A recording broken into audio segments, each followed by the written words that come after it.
भैया, आप शहर जा रहे हैं, शहर जाकर हमें भूल मत जाना।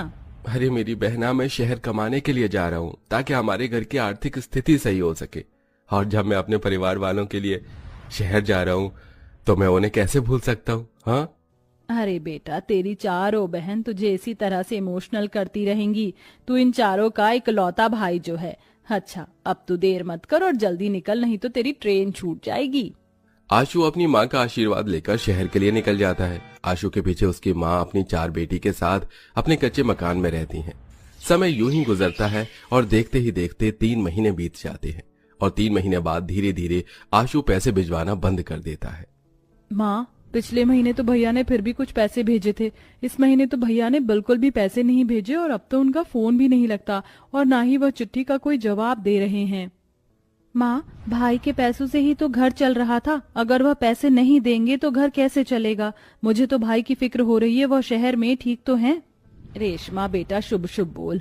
वैसे ही मेरा जी बैठा जा रहा है। इतने दिनों से मैंने अपने बेटे से बात जो नहीं की है। माँ, अगर तुम्हें इतनी ही घबराहट हो रही है तो तुम मेरे साथ चलो। मेरे पास कुछ पैसे हैं, हम भाई से थोड़ी तो बात कर ही लेंगे। आशा का जी बैठ जा रहा था, इसलिए अनीता अपनी माँ को मार्केट ले जाती है, जहाँ वो अपने भाई को फोन करती है। भाई, तुम ठीक तो हो? तुम चिट्ठी का जवाब भी नहीं दे रहे और काकी के फोन से फोन करो तो फोन का भी जवाब नहीं देते। अच्छा सुनो, माँ को तुमसे बात करनी है, एक बार बात कर लो। अनीता, यहाँ मैं बिल्कुल ठीक हूँ। काम सही नहीं चल रहा था इसलिए मैंने पैसे नहीं भिजवाई, पर अब काम आ रहा है। अगले महीने में तुम्हें पैसे ज्यादा भेज दूंगा। चलो अभी मैं रखता हूँ, माँ से फिर कभी बात करूंगा, अभी मैं थोड़ा बिजी हूँ।